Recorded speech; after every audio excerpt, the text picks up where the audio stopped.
I'm Larry Ray, President and CEO of American Manganese, Inc., listed on the TSX Venture, ticker symbol AMY, A-M-Y, with proprietary patents in the U.S., China, and South Africa. Our focus is on recycling lithium-ion batteries for electric vehicles. China recently legislated the responsibility for recycling onto their electric vehicle manufacturers and importers. For more information, please visit AmericanManganeseInc.com or phone me, Larry Ray, at 778-574-4444.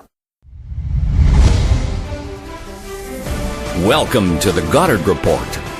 Comments made on the Goddard Report and TalkDigitalNetwork.com are an expression of opinion only. Here is Jim Goddard. My guest is Sharon Noble, Director of the BC Coalition to Stop Smart Meters. Welcome back to the show, Sharon. Thank you so much, Jim. I want to find out, why are you so interested in this whole issue about smart meters and the electronic radiation they put out? What you're asking me is, how did I get messed up in this, right? I wouldn't say messed up. Well, I'll tell you, it started probably about 13 years ago. My husband and I found this perfect lot, this beautiful lot in Victoria, up on top of the highest mountain around, overlooking the water, and it was in the middle of a settled neighborhood.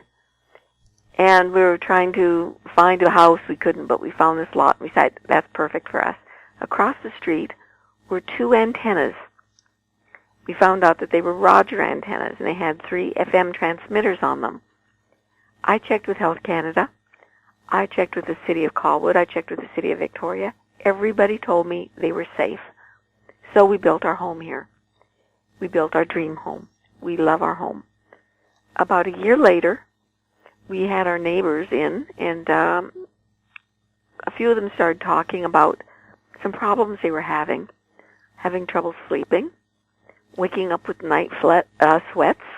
Even men, they weren't menopausal women, they were people of all ages, talking about, did you know so-and-so has this kind of cancer? Did you know that so-and-so has this kind of cancer?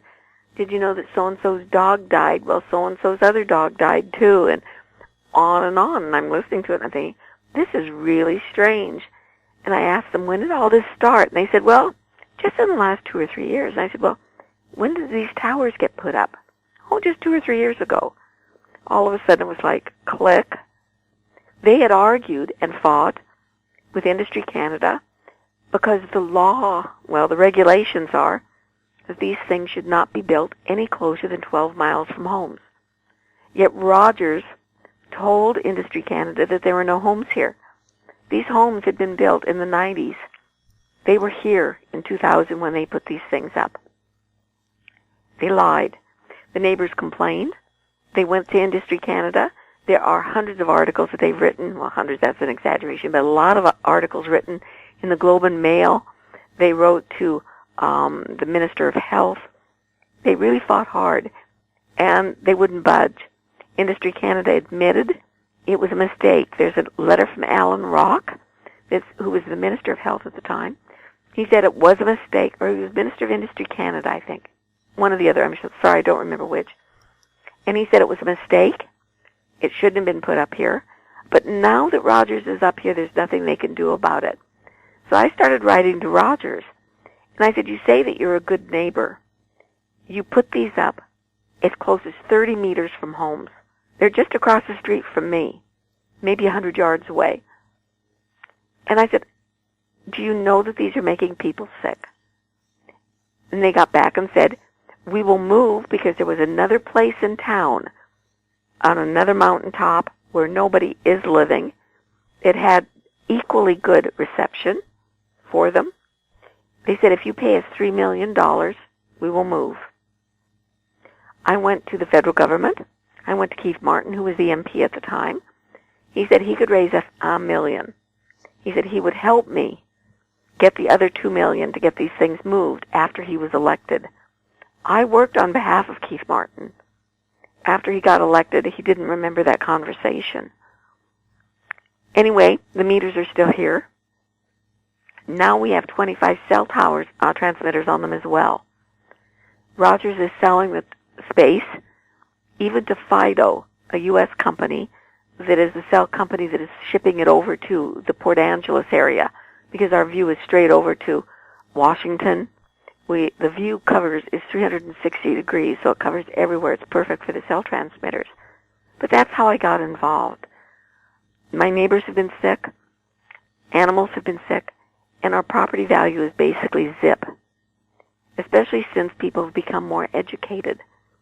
There's a home across the street from me, a beautiful, beautiful home. All of the homes up here are custom homes, and it has the towers in its backyard. The guy wires are at its property line. The BC assessor had said if the towers weren't there, it would probably sell. It would sell easily, in close to $2 million, $1.5 to $2 million range. They had it on the market for $700,000, and they never even got anyone to look at it. So what does this tell you? They've ruined our property values. People, this is one of the largest investments you're making in your whole life. You can't get your money out of it. Most of these people built before the towers were here. We didn't, but we still couldn't sell our home. I couldn't sell it because I would have to tell people how dangerous it is. I know how dangerous it is. And I've been fighting since about 2005 to educate people about the dangers of these things, because I believe that it's only through education that I'm going to get people to help me put pressure on Health Canada to have these things moved. And since that time, it's just gotten worse.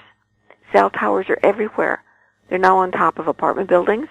They're now on top of schools, churches, and now they're putting the microcells on hydro poles outside bedrooms.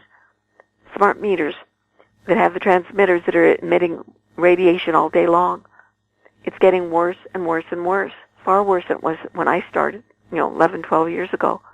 Well, Burnaby General has a forest of cell towers on top of it, and Burnaby General Hospital just happens to have the highest death rate of any hospital in BC. Every hospital has them, Jim. In fact, I read an internal memo from one of the U.S. cell companies. I can't remember which. I think it was AT&T, but I can't promise you it was that said, pick your spots for your cell towers. Places that need the money, like schools, churches, and hospitals. I think that's pretty cynical. They're going up and they're saying, we will pay you, $4,000 a month or something like this. It varies. Some people get far less. Some people get more. The person across the street from me, it's a 2-acre property across the street, they were getting $15,000 a month from Rogers for those 3 FM transmitters. I have no idea how much they're getting now with the 25 cell transmitters, but generally it's in the range of about $4,000 per transmitter. And to a lot of people, a lot of companies, that's a lot of money. They also aim for senior citizens' residences, because they always need things like new elevators or things like that. So they will go to the people who are probably not terribly aware of the dangers, but in need of the money. Are you concerned about the next generation Wi-Fi for robot cars being set up in just about every community? Well, the robot cars are one thing. I'm really concerned about the cars now that have all of the Wi-Fi equipment, the Bluetooth, the things that everything is Wi-Fi in a car. If you have technology that tells you, if you're going over your line when you're driving, that there's everything. And it's very, very difficult now to buy a car that doesn't have all of this Wi-Fi technology in it. We went to buy a car a couple of years ago, and we only had really one to choose from that, was the size and whatever we wanted. It wasn't the car we wanted. But many of them cannot turn the Wi-Fi equipment off. They say that it is an integral part of all of the engineering, and they can't do it. I don't know if that's true or not. We ended up paying more to have the equipment removed so that we got the car without all that jazz in it. And now, many people that I know who are very concerned are buying older cars and paying to have them repaired so that they don't have to have the Wi-Fi equipment. Is Hydro really testing fast-running smart meters? Yes, not testing. The smart meters that they're putting in are fast-running. What I discovered, what we all know, is that Hydro and everyone else is telling us, you only get 3 or 4 signals a day. They say that on all of their brochures, that it's only 3 or 4 signals a day. They can control the number of signals. Now, those are probably the data signals, where they're downloading all of your usage information. But I found online data and it's on Hydro's website. I found it by accident. And it's an Itron spec sheet. And it speaks about the fact that there were two items. One, there are many areas in British Columbia, as we know, where the smart meters are not functional. They're not hooked up and working because they can't get or receive the signals from a cell tower. So they're going to be putting in new 4G meters, fourth generation meters. There are 25,000 of them. And where usually Itron and Hydro say the signals are only going to be a second or 2 a day in total. Nothing whatsoever. That sounds very benign. They tell you this. Try to make it sound as if there's you'd be crazy to be concerned about something that's only 2 seconds a day. Well, this new 4G meter, its signals are 0.5 milliseconds. That's half a millisecond. There's 1,000 milliseconds in a second. So 0.5, that would be 2,000 signals in a second. And these meters are going for close to 3 seconds a day. That means that you are getting a signal every 16 seconds of the day. 5,300 signals a day. That doesn't sound quite so benign. Then I found another item, and it spoke about the rest of them. Remember I said those are 25,000. Those are the meters that could not receive a signal. The rest of the meters, the 1.8 million that are already on our homes, I found that they had tested. They pulled off about 13,000 meters just to test them to see how they were working and everything. And I found the results. They said the average transmission time is 3 minutes a day. So if it's 0.5 millisecond long, and I'm not sure it is, I don't know, that's 360,000 signals a day, or for a second. But they found that some meters emitted signals for a total of 115 minutes a day. That's almost 2 hours. If the signals are 0.5 milliseconds long, that's 166 signals a second. Now you tell me if that isn't constant. And when Itron and Hydro try to explain it to you, they say it's only 3 minutes a day on average. And look at, there are 86,000 seconds in a day. Why are you worried? The duty cycle is so little. It's nothing. But when you're getting signals every few seconds, even if it's 3 minutes a day, you're getting four signals a second. That's a lot. That's a heck of a lot, especially when scientists are telling you that each pulse is putting stress on your cells. These are not benign things, Jim. And Hydro and Itron have been telling us information in the most inaccurate method possible. They're telling you the data signals. These other signals are needed to transmit information throughout the mesh grid. Now, the difference between the homes that have signals for a total of 3 minutes a day and the homes that have for nearly 2 hours a day is where they are on this mesh grid.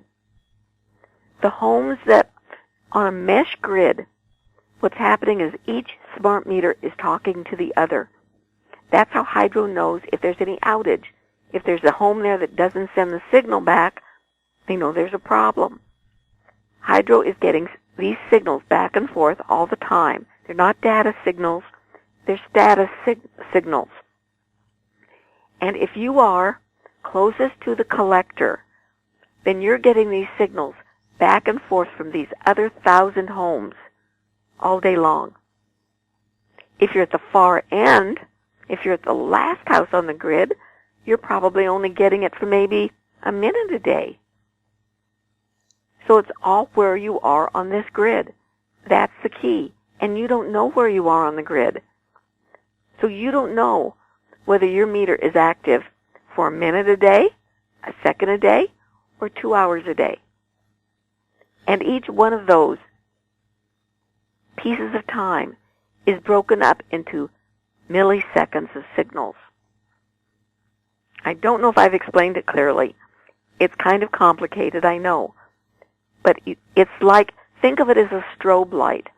If you had one of those disco lights that were going around and it was flashing in your eyes 4 times a second, you'd think that that was virtually blinding you because it was on so much. That's how these smart meters are. Their signals are short, very, very short, but they're strong, and there are many of them each second. And your body is feeling it. You may not be aware of it, but your body's feeling it. It's basically an open-air microwave oven, isn't it? Yep. And this mesh grid is one of the most dangerous ways of having a smart meter system set up, where you've got 1,000 homes all communicating back and forth with each other. You're not just exposed to your signals, you're exposed to the signals from every other home. And you're sending and sharing the data back and forth along the line. If Hydro wants to tell the home at the end of the line that they're using too much power, they're sending it through your home and your neighbor's home and on down before it reaches the other home. It doesn't go directly. It goes from house to house to house to house. It bounces along the line. They are using your home as a commerce center without your knowledge and without your permission and without paying you for it. You are now helping them do business. You're sending their data signals, and you're telling them how the mesh grid is operating. Well, aren't they also using smart meters to store data and selling that? For storing data and selling it? Yes. They're gathering your data. They're gathering your data through these 4 to 6 data signals a day. And your neighbor's data signals would be coming through your meter. That's right. So many people are waking up at around 2 or 3 o'clock in the morning. This seems to be the time of day when they do their major data dump. Your computer probably is holding your data from all day long, and then Hydro activates it.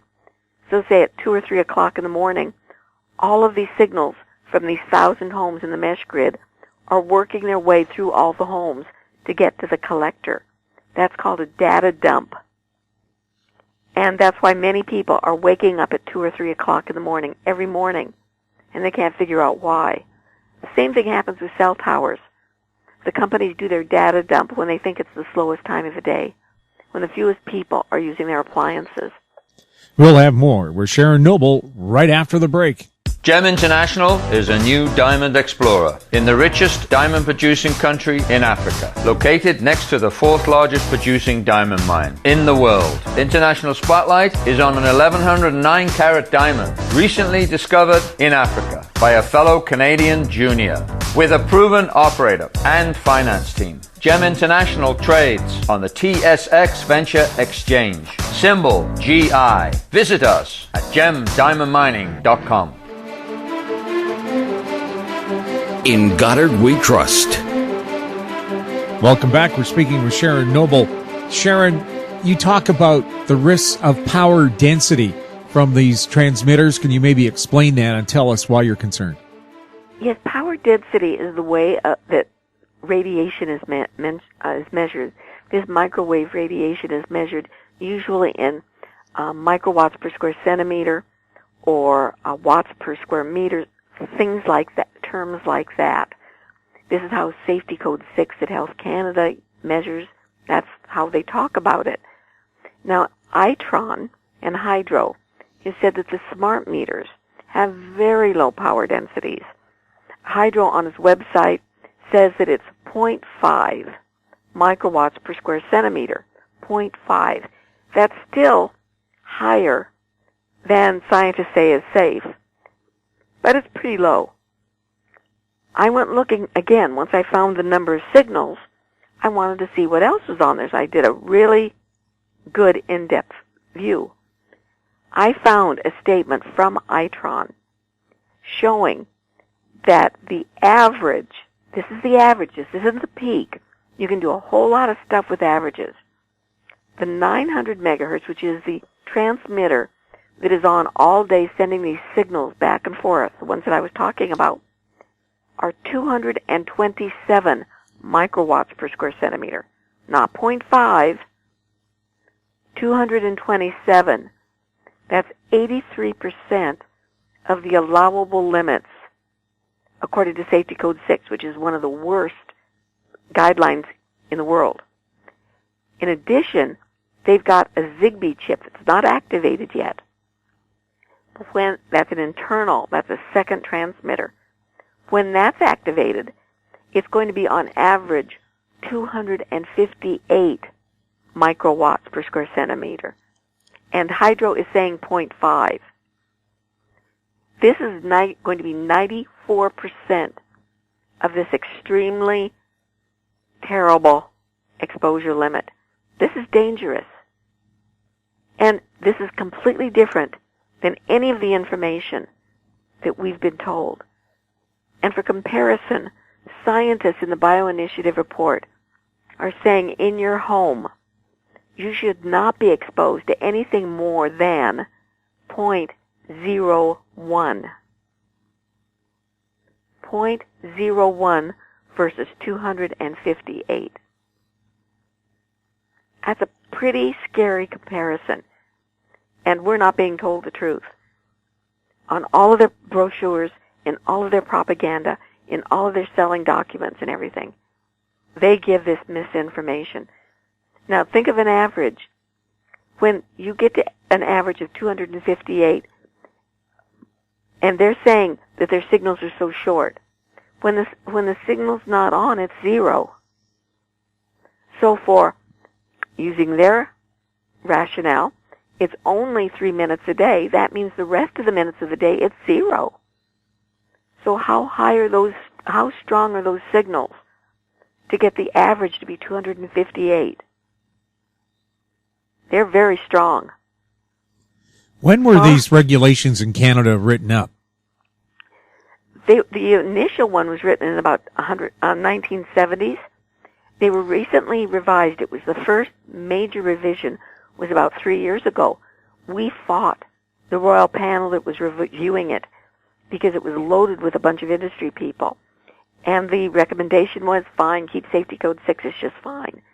We went back, hundreds of us went back across the country and saying, we want to know what studies you looked at. They refused to tell us. They cherry-picked the studies. They cherry-picked the people reviewing the studies. And we insisted that they look at the most recent studies over the last 5 years. They refused to, but they arbitrarily decided to cut the standards in half. They never gave us a reason for doing it. They cut the standards in half. So that shows you they know that the standards were wrong, and they were going to maintain them until we confronted them. Before, when they reviewed them, they've only reviewed them a couple of times. There weren't enough people who were knowledgeable enough to stand up to them. But now, as more and more people are realizing the dangers and are reading the studies, are looking at what's out there, and believe me, Jim, there are over 24,000 studies. 24,000 peer-reviewed studies showing harm, and not one showing that it's safe. People are becoming knowledgeable, they're becoming worried, and there's no explanation why they cut it in half. So now our policy is worse than it's better than the U.S. and the U.K. before we were the same as the U.S. and the UK. But still, countries like China, Russia, and India are a mere fraction of ours.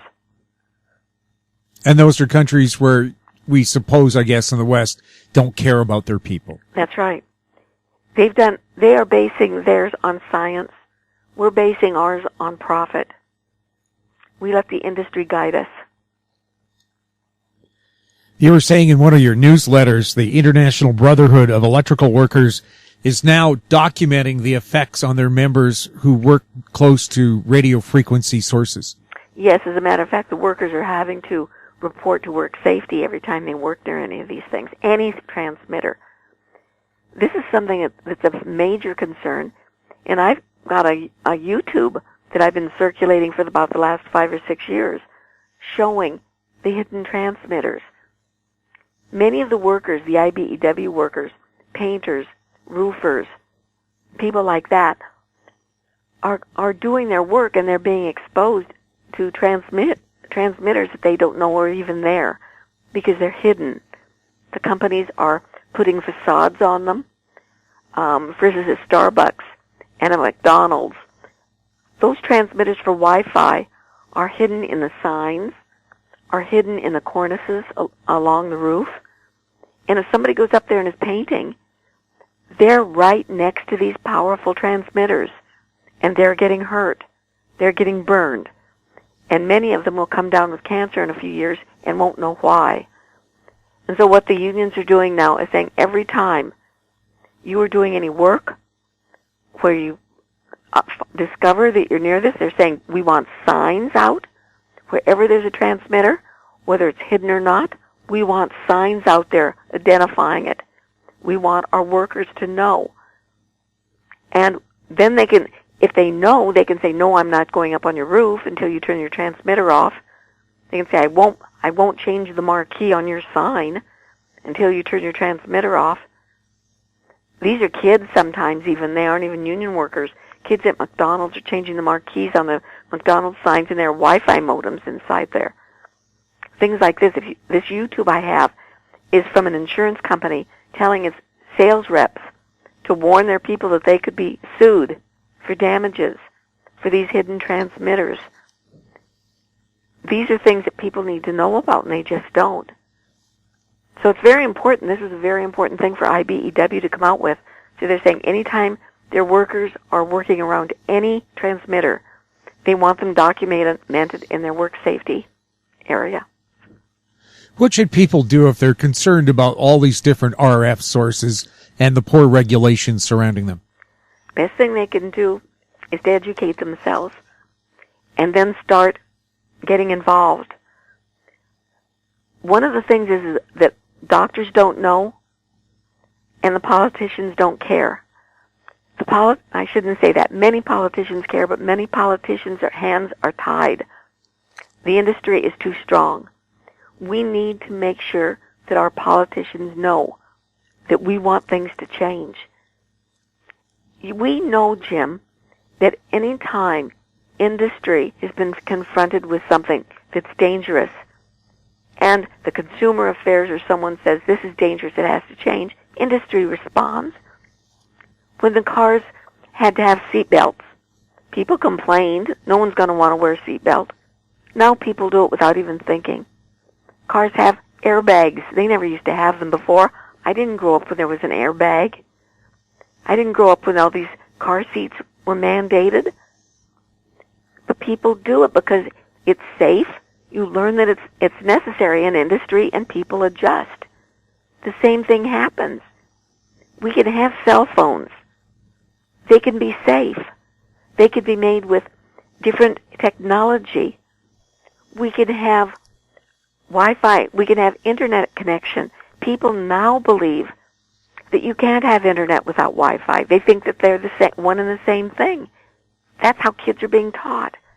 It's not true. Ethernet cables give you faster, cleaner, safer, but people don't know it. So, Jim, the first thing is people have to get educated, and that's what I've been trying to do for the last 13 years. Help people learn that there's information out there important information, then they have to get involved. Sharon, thank you so much for talking to us. And is there any website or websites people can go to get more information? They certainly can, Jim. The smart meter information is on www.stopsmartmetersbc.com, and most of our health information is on www.citizensforsafetechnology.org. Sharon, once again, thanks for chatting with us. It's always my pleasure, Jim. Thank you. My guest has been Sharon Noble, Director of the BC Coalition to Stop Smart Meters. You're listening to the Goddard Report on TalkDigitalNetwork.com. Find us on Twitter at TalkDigitalNet, our YouTube channel, Talk Digital Network. Questions for the show can be emailed to info@howstreet.com. I'm Jim Goddard. Thanks for listening. Comments made on the Goddard Report and TalkDigitalNetwork.com are an expression of opinion only. The Goddard Report is available online and mobile at TalkDigitalNetwork.com. The Goddard Report is a production of How Street Media Incorporated.